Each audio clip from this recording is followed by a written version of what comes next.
this at 9:35. Yeah. I wanted to do this at 9:15. You weren't here at 9:15. You got here like at 9:20. I was here at 9:20. Then you got ice. But it came from. water. But it came on the heels of a text conversation we had. Let me know if we're recording when you get home, because I'm gonna lay down and I need time to get ready to record. You see the part where it says, let me know? And then I said, let's, if we can. I'm not sure what time, but 9 o'clock-ish I should be back. Well, let's shoot to record by, you said. Exactly. Let's shoot to record by 9:15. You should be home by then. End of conversation. Well, I'm in a fucking movie. No what am I supposed to do? And I why do I have to confirm? Because I said, let me know. If I said, I did let you know. If we're recording. I did let you know. At 9. You said 9-ish. Ish. So I said 9:15. And then you said 9:15, so I'm like, okay. But I looked at your time. Your movie, you weren't going to get out until like 8:50, maybe 9. But if I want to record at 9, and you say, okay, how about 9:15, that sounds like we're on the same page there. I'm assuming you're going to text me when you get out of the movie. Why do I need to do that? You've already fucking Sherlock Holmes this shit, and I could tell you looked up on the movie app what time I'm going to be back. That's fun, by the way, knowing that you just like, you have a GPS on me all the time? You know exactly where the fuck I am? But I will make it clear next time. Please let me know. I thought it was clear because I did let you know. I let you know. We let each other know. You weren't here at 9:15. I was here at 9:20. Sorry, the movie got out at 9:15. Yeah. I had to run to my car in my fucking flip-flops. I could have been ready to go if you had But let you me were, know. when I walked in, you were asleep on the couch. I was not asleep. Looking like you don't want to be doing this. I don't. And then I say...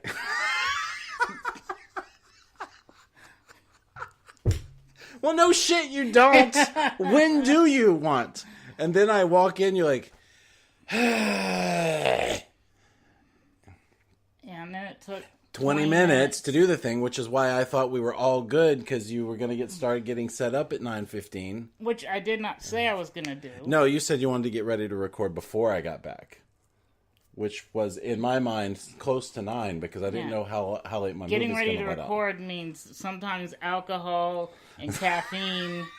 Oh, you mean your personal problems? Yes. Who gives a shit? I have to... I'm here now, I'm ready to record. Let's do it. Make it happen. Well, it's happening now. Yay!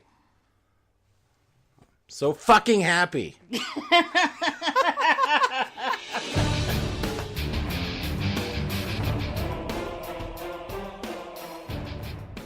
I'm not taking anything personally, even if you are. But you probably should. I'm like, I'm not taking anything personally. I'm not taking anything personally. Really, I don't. Because you don't care. I could give 5 shits. You could give 0 shits. 0 shits. Yeah, because you don't care. And that's a problem. Peer pressure is my only motivation. Other people's time is important. I sat here for 20 minutes waiting on you. Well, now the audience has waited and sat here for 20 minutes waiting on us. I mean, you could have just gone to the movie with me. In the state I was in, really? It's the state you're always in, though. Not like you seemed the same to me. You seemed the same to me. You were mumbling and grumbling. Your head was down on the table. Well, then I'm doing a good job of maintaining a constant level of apparent misery so that you can't tell when it's really bad or just okay. Yeah, you maybe need to tone it down a notch on the days you feel good. So You're not home enough. I just never see you when you're not in... Yeah. Yep.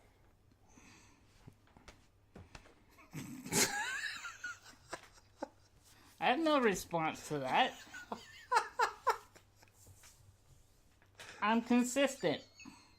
That's a good thing, right? Yeah, you're consistently annoying. Yeah, you're consistently disappointing. But you can rely on that. Like a clock. Oh, yeah. That's the only thing you do consistently on time. You're just... If you're comparing yourself to a clock, the clock you're compared to is runs slow. I don't adjust my daylight savings time on my misery clock, I guess. So it's always off.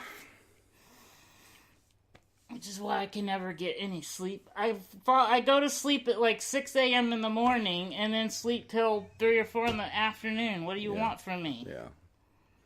Yeah. Welcome to Movieisms. Those are the worst hours ever. Can't get anything done. Welcome to Movieisms. I'm Bekemeyer. This is Brad. Balding Ewok. Yeah. Who's happy to be here, as always. As always. So this week we saw a couple of movies. Well, I saw 2 movies. He saw 1. He bailed on me in the middle of the thing. And made me late to the movie, by the way. I got there, I only saw half of the 20 minutes of trailers. Oh, poor you. And, by the way, people were sitting in my pre-reserved seat. I walked in and I looked at him. I just went like this. I raised my hands and went, and I turned around and walked away. The people were looking at me like, I just waved them off and went and sat down in the handicap section. Looked up straight up at the movie the whole time. If I had been there, I wouldn't have let that shit slide. Yeah, I didn't want to get into it. We're already, I was already just happy to be there. I'd fought the entire way. I guess you make it. I think it was better for you to leave me, drop me off, than to have to suffer with me sitting beside you, because that would not. No, you wouldn't have sat beside me because I was in like a lonely seat over in the corner by the stairs. I would have kicked those. I would have kicked those fuckers out. You just fucked that. Anyway, so we saw Instant Family, and then I saw Green Book, which I'd been looking forward to for a while. I wanted to see it too, but I was lame. So we'll start with Instant Family since we both saw it. My initial reaction to the thing is surprisingly touching and good. I wasn't expecting it to be that good. Number one, because there's not a lot of people going to it. It's it's only been out since like Thanksgiving, and it's already in like the smallest theater. Yeah. And it was almost empty. You, me, and like 2 or 3 other people. So there's like 4.5 people in there. There was 6 people that left when it was over. Maybe 6, but that's 6 people. Yeah. On a Saturday, in the middle of the day. By the way, Mark Walburg is consistently funny. I mean, even if you don't like the movie, he's still funny.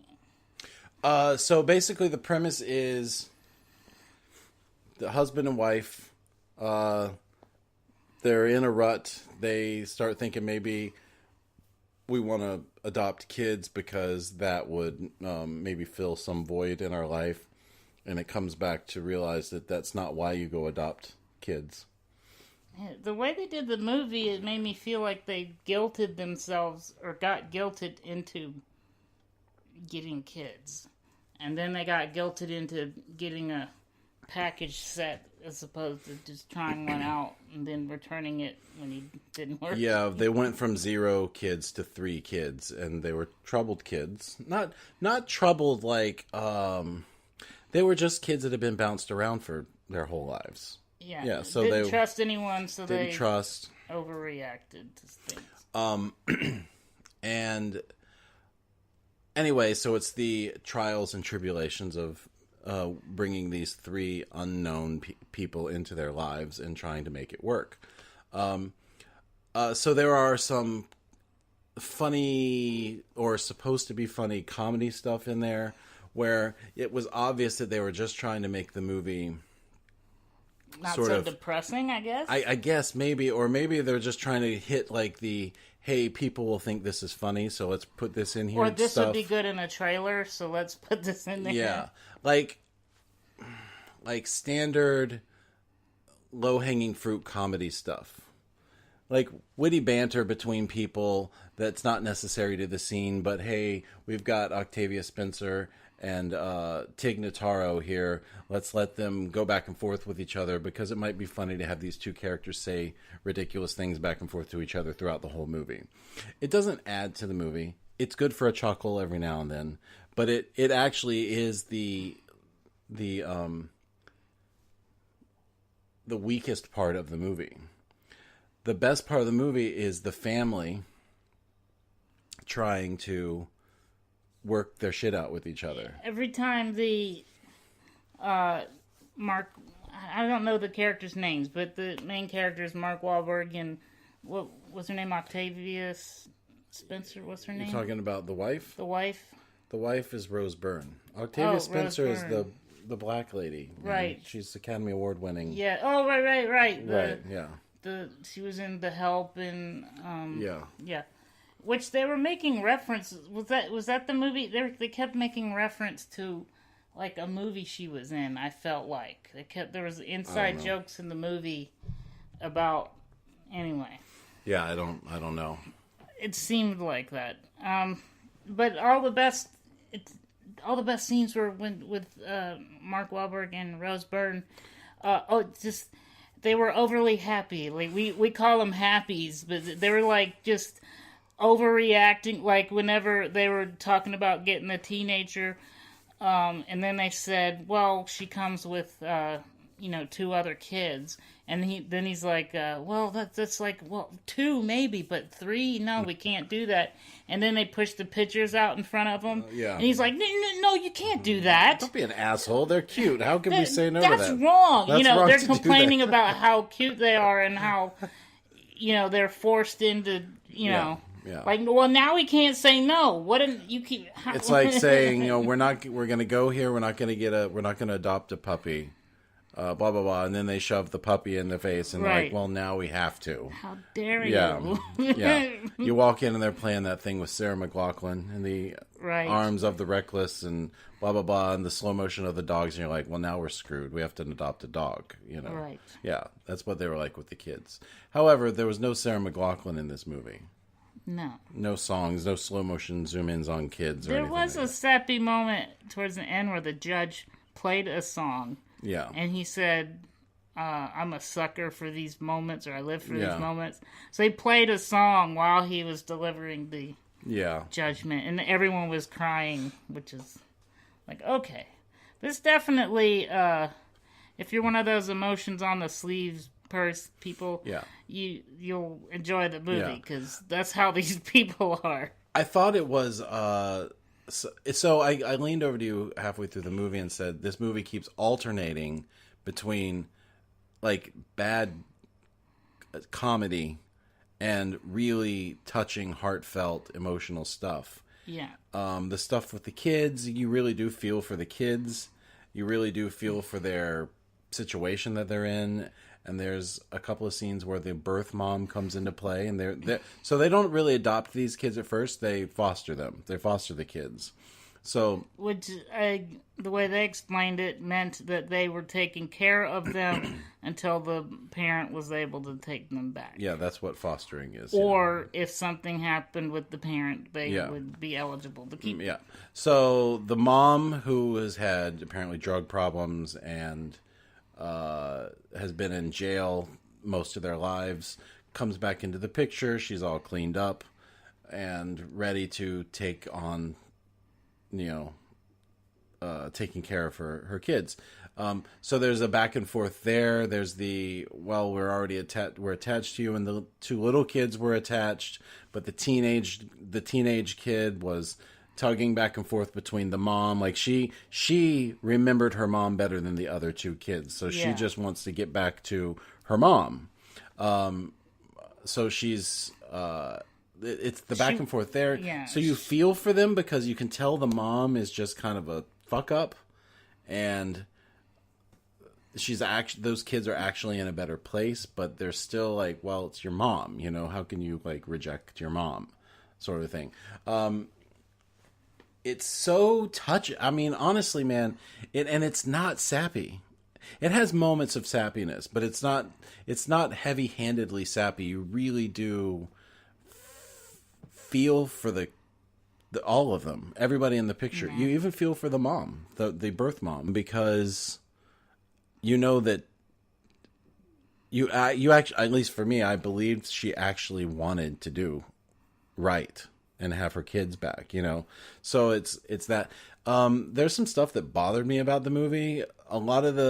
So apparently, I don't know if this is real or not, but when there was like a foster parent support group that they go to weekly or something, and they sit around in a circle and they share their foster parent stuff. You talking about all the moments with Isla Schlesinger? Is it Isla Schlesinger? Is that one of the parents? No, the comedian. Yeah, the comedian that wanted the black football player. Oh, I didn't know who she was, but yeah. Eliza Schlesinger. So she's one of them, but she was overreacting. She was like one of those one-dimensional characters that was like, "Oh, here's her. We're jumping on this joke again. Here's her overreacting to this." She's a decent, comedian and actress, and I feel like they really mismanaged her.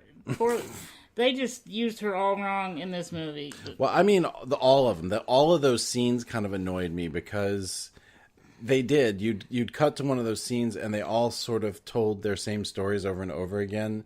And we're the overly emotional gay couple. Yeah, we're the overly emotional gay couple. I'm the blonde white woman who wants the football black kid. It was the same thing over and over again. However, there were other moments where, like, the overly emotional gay couple was suddenly cleared to adopt the kid that they had been fostering, and you truly did feel that moment because it was sweet. You know what I mean? Mm-hmm. So it was not,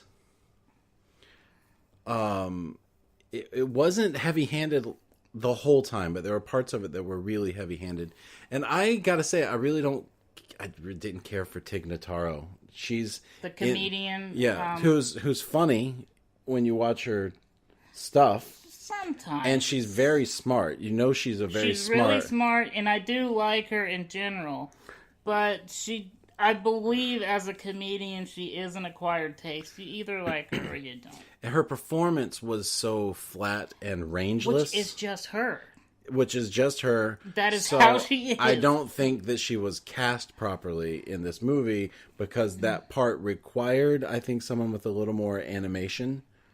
With I a little guess more. She was playing the straight man to the other Olivia Spencer character who felt emotions and had facial expressions.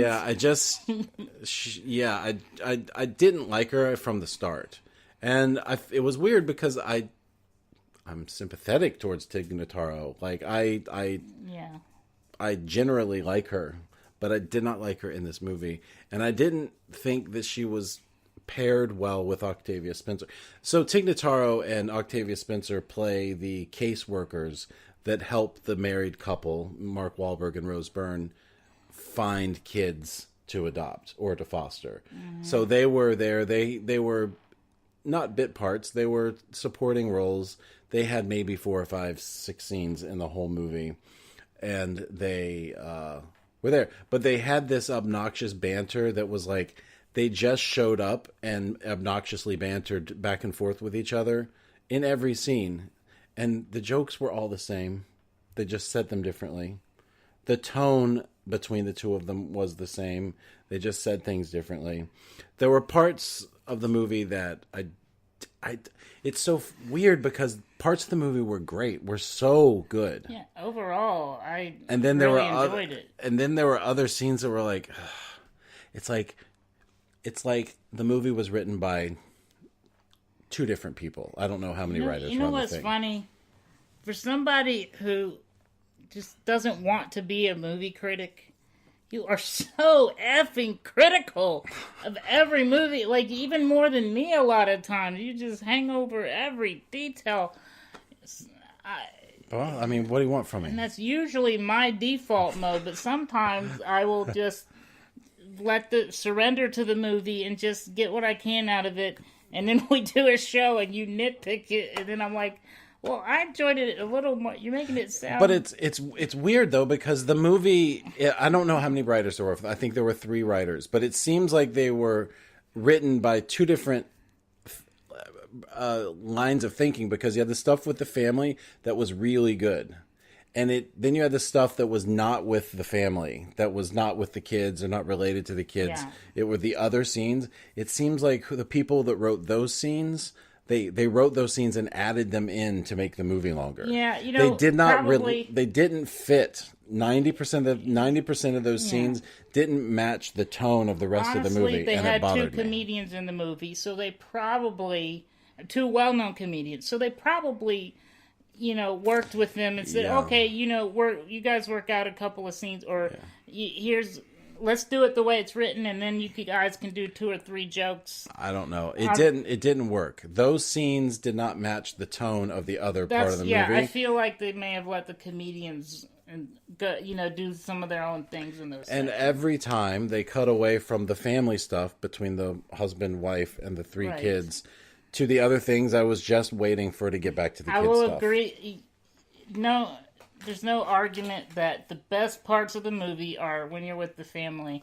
And it seemed to me like a fish out of water story, where it's the couple just saying, should we have kids? I guess. I don't know. We're doing well. Shouldn't we? And then, and then it was like, well, instead of trying to have our own, there's all these kids. There was a sappy moment where they're going on the website and just looking at all the poor, sad kids, and how can we, what was funny is how he was trying to be the man about it, and he caught her on the laptop, and she's like, oh, no, it's fine, and then he, just a moment later, he looks at the laptop, and he's like, wait a minute, what's going on? Yeah. And then she catches him starts crying, and he's like, oh, don't buy these pita chips anymore, I'm allergic to it,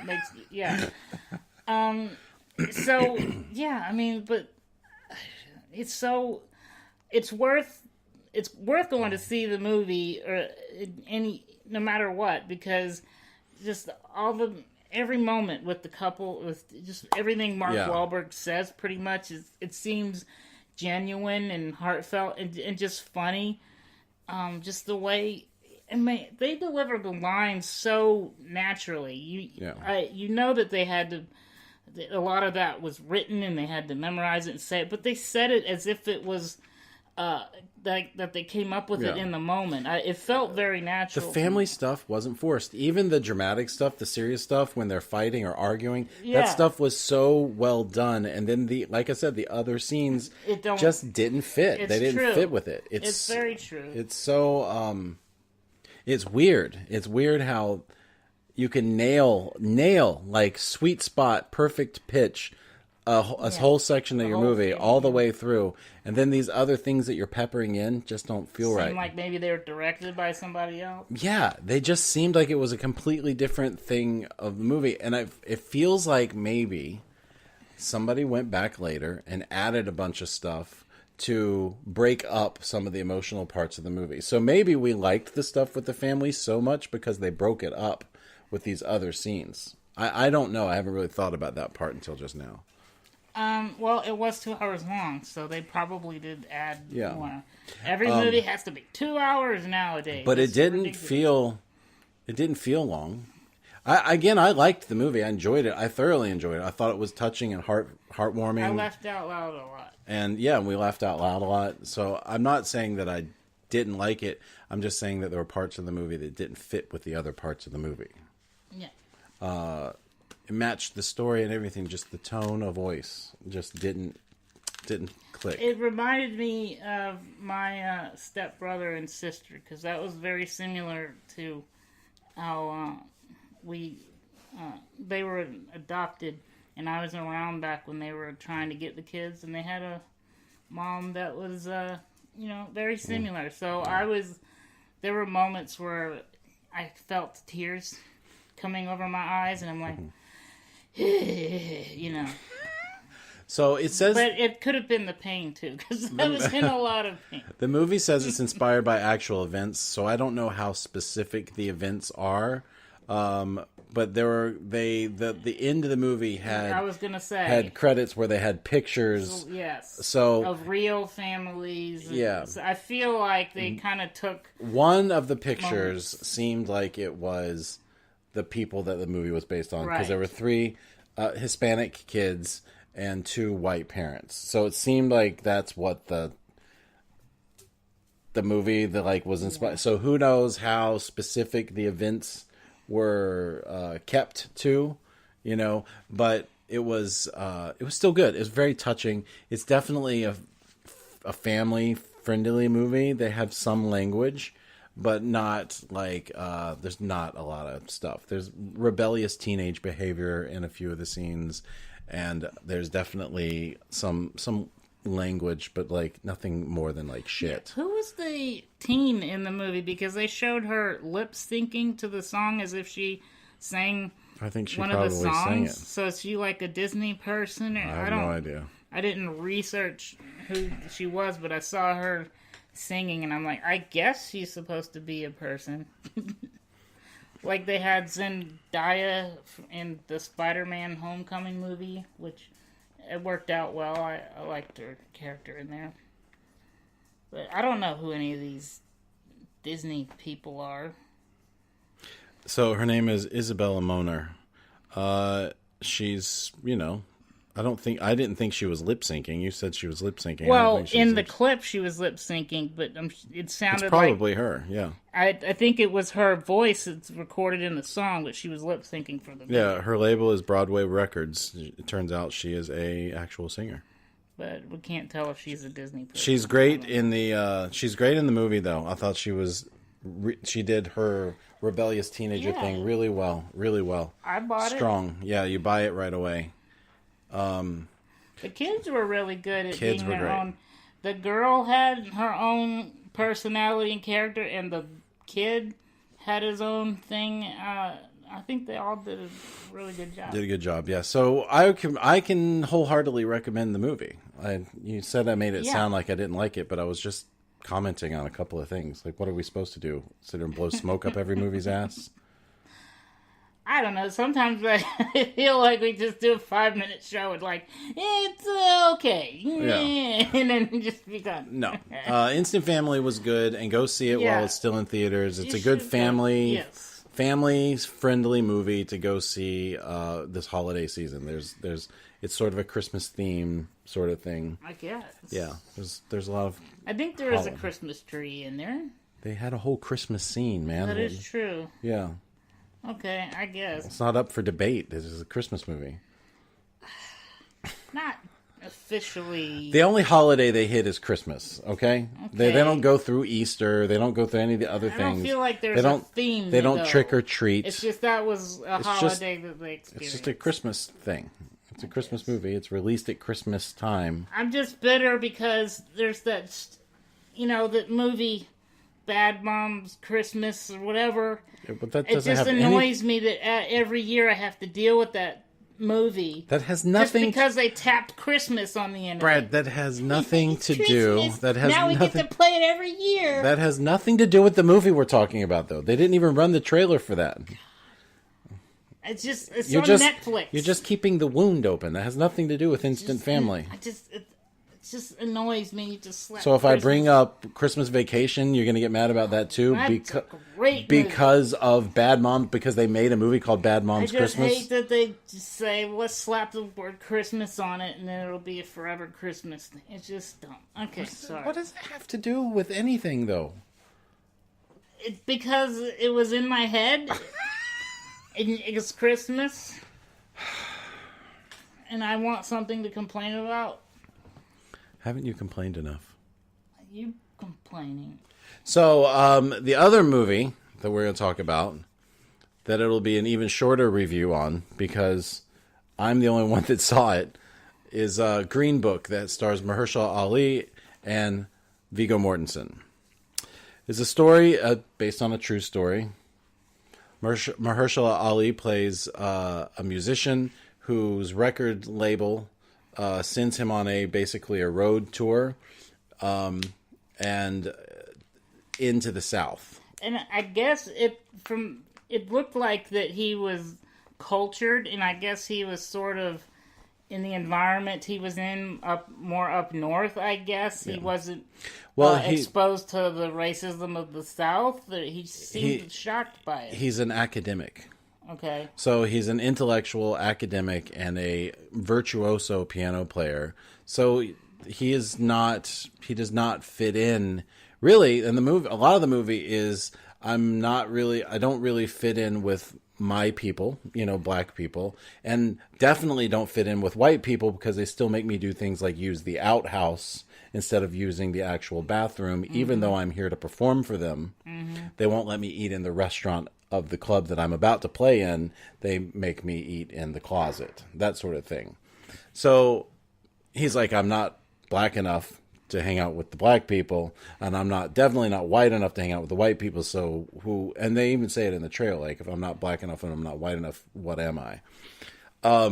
Is he yelling at Viggo Mortensen's character for something he said? Or is he just fed up with the... Well, yeah, they spend... A lot of the scenes are them in the movie, are them in the car, or them in the hotel, or whatever. It's almost like it's a buddy film between... I hate to sort of dumb down seems like it, though, as what this movie is, which is very satisfying social commentary drama, but to call it a buddy film is sort of like an understatement. But it really is. It's these two guys and they met, they went on this road trip, and then they stayed friends for the rest of their life. But it is also,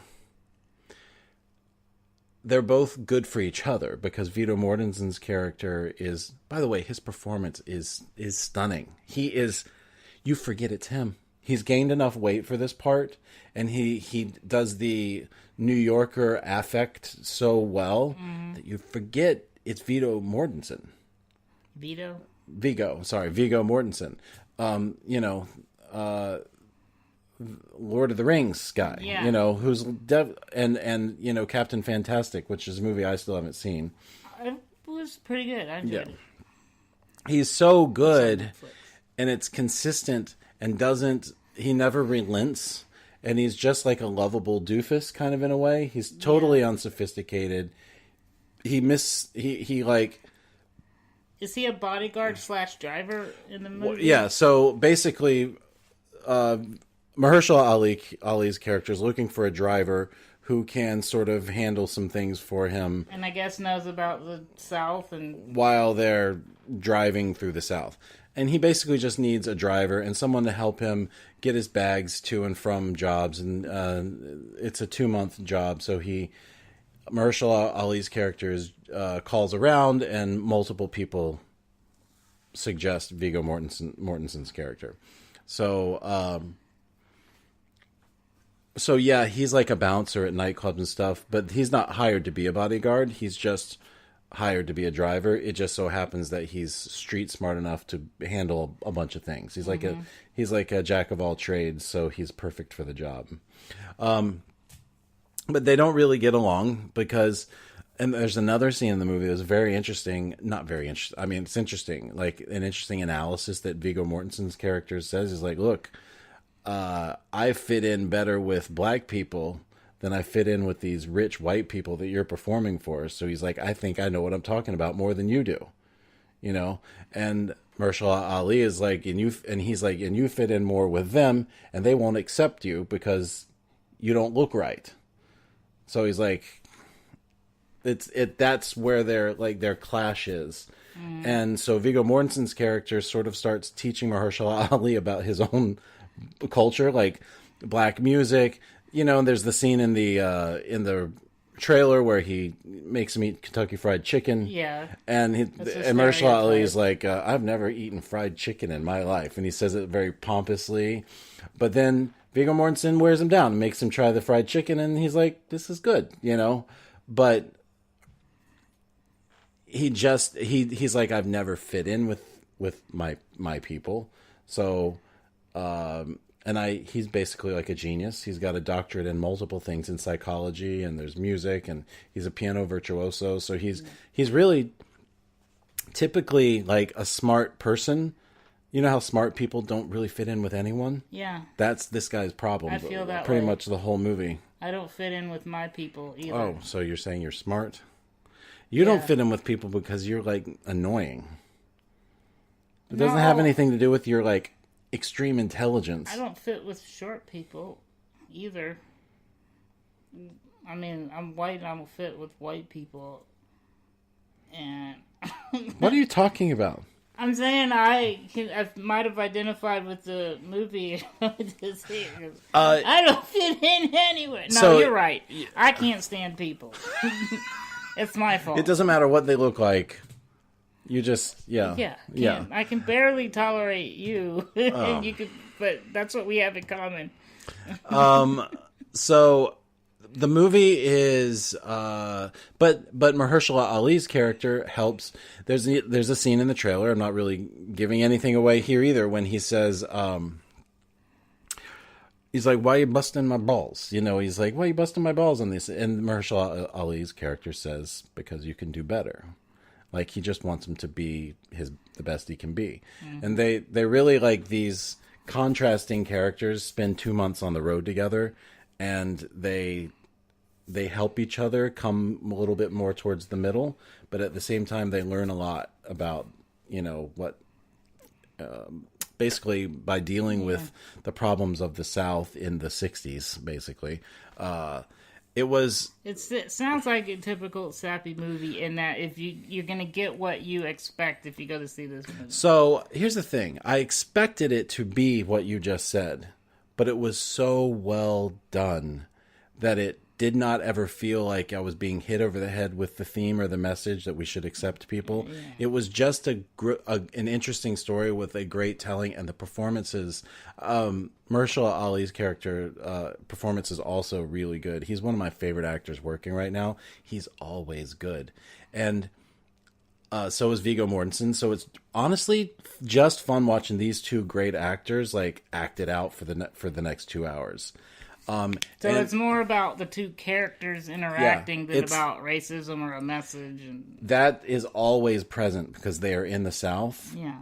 But it is not, look at how wrong this is. It's actually, a lot of it is through Viggo Mortensen's character's eyes. Because he starts out sort of like traditional, everyday, white guy racist thing. Like at the very beginning there, he comes home and from work, and his wife has these two guys in the house redoing their floors in the kitchen. Mm-hmm. And they're two black guys. And his wife, perfect homemaker, sort of 1960s wife, offers the two guys some drinks, some lemonade or something. And Viggo walks in and, he's cool with them and everything, but then he sees them drinking out of their glasses, and he throws them away when no one's looking. So there's the whole, it's sort of built into his like way as like, oh, those are ruined now because they're black people drink out of them. So that's just how it is. It was inherent racism back in the 50s and 60s because of just how people treated black people. Mm. And they didn't want, so multiple scenes they went through in the movie where they won't let the character dine in the restaurant. They go into, he sees a suit out on the street and he's like, that is a nice suit. I'm going to go in there. So they walk in and ask for the suit. And then they're like, oh, well, you can't. The guy won't sell him a suit because it's not that he won't sell him the suit, but he wants to make him buy the suit before he tries it on. Because once he puts it on, just to try it on, like with the glasses, yeah, it's tainted. Oh. And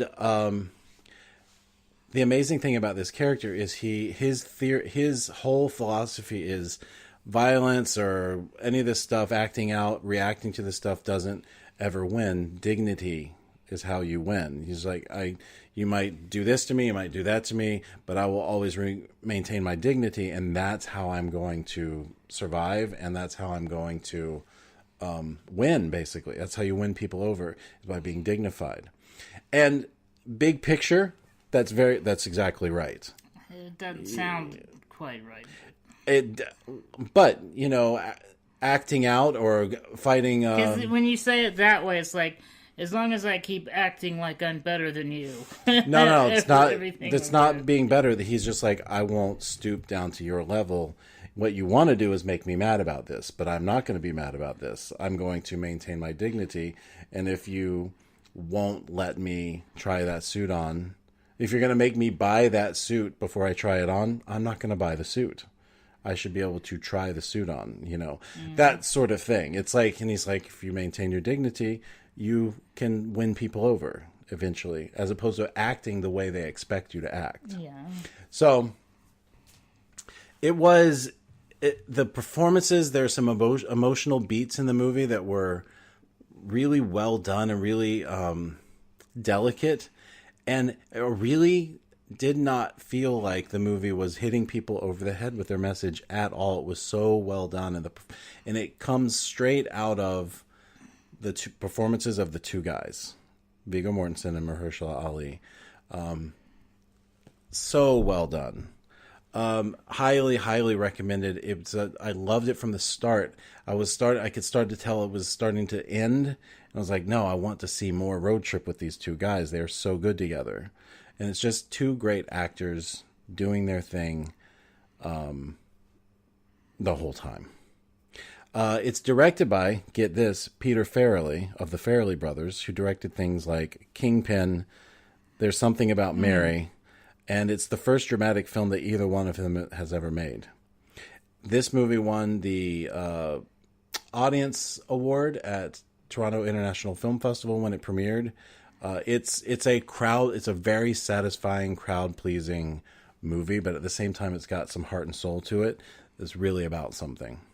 And I loved it. I'm glad I saw it after I saw Instant Family instead of before, because I want to keep thinking about Green Book. Green Book, there was a book in the 60s called The Green Book, and it was a guide for black travelers who were traveling through the South that would tell them where there were places that they were allowed to stay and where there were places where there weren't, because they still were very much it was desegregated, but not. Yeah. Here are the areas where the white people still aren't on board. Yeah. And so it was basically, so they used the Green Book to find where they were going to sleep, where they were going, and very often Viggo Mortensen's character would be at a hotel down the road and Mahershala Ali would be in the Black Hotel.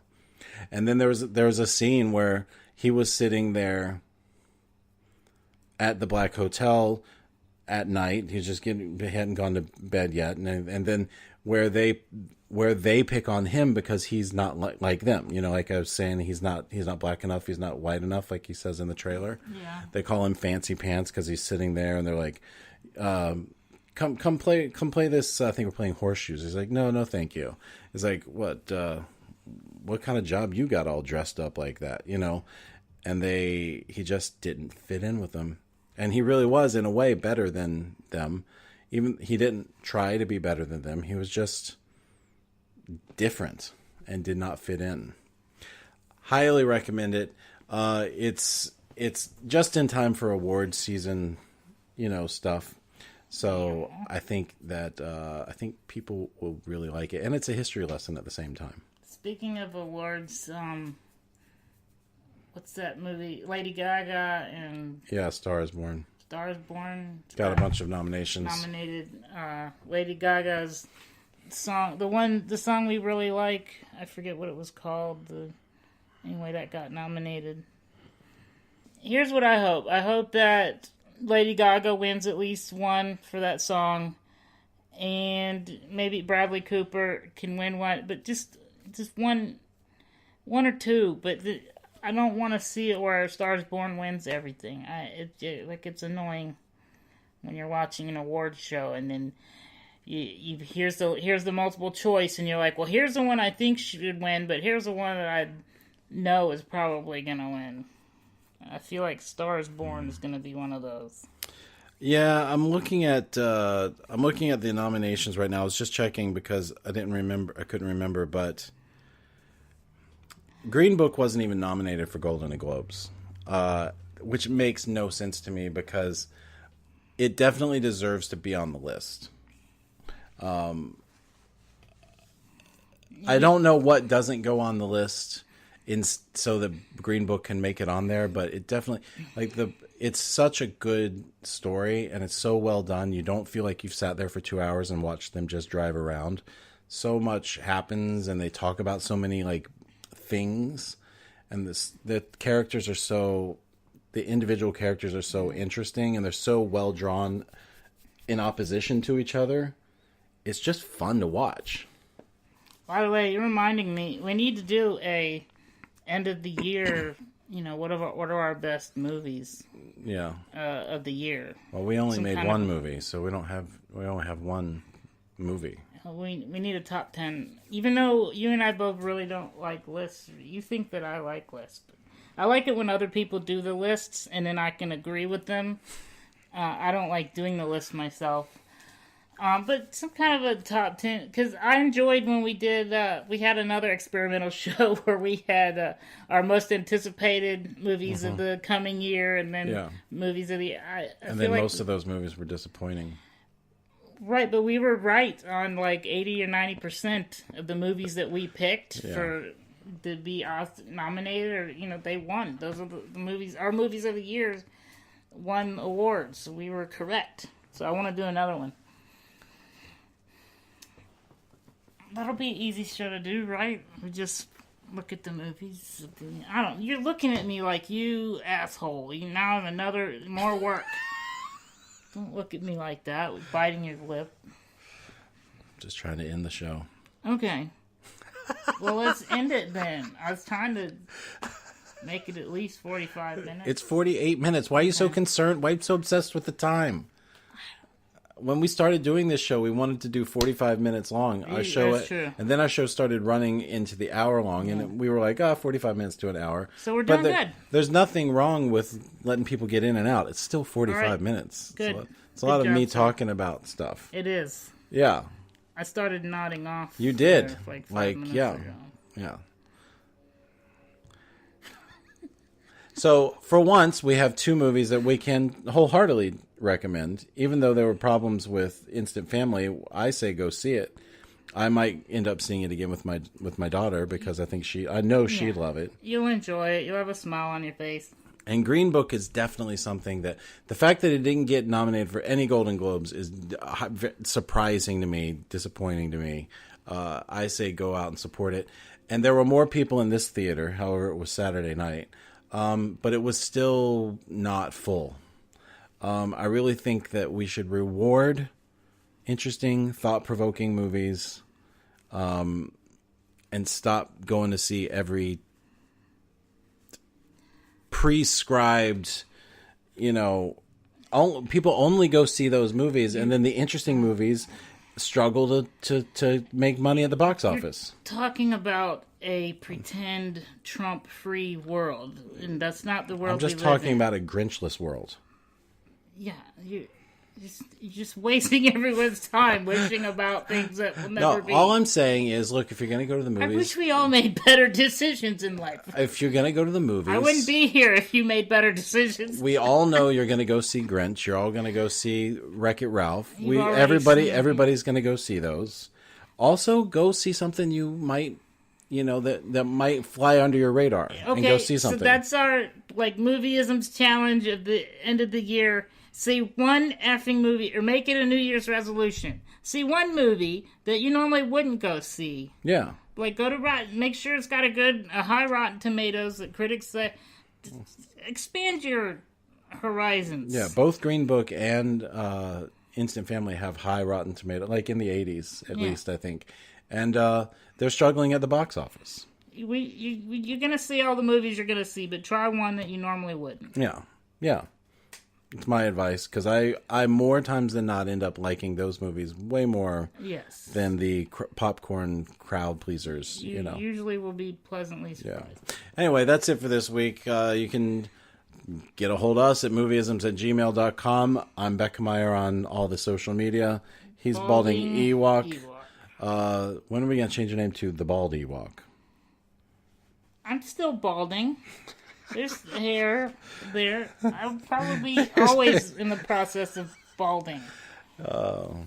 You know, there'll be like one hair on my deathbed still holding on. So by next week? What? What? I know I'm not doing well, but that's a bit Okay, January. sudden. Okay, January. But I won't survive the trip home, I guess. All right, well, that's it for this week. We'll see you again next time, and we will see you at the movies. The end of Brad. The end. The real the end.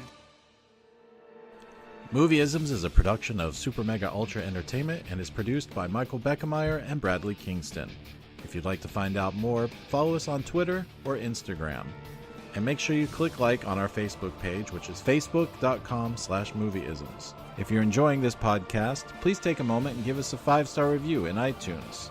It only takes a minute and it helps us out more than you can imagine.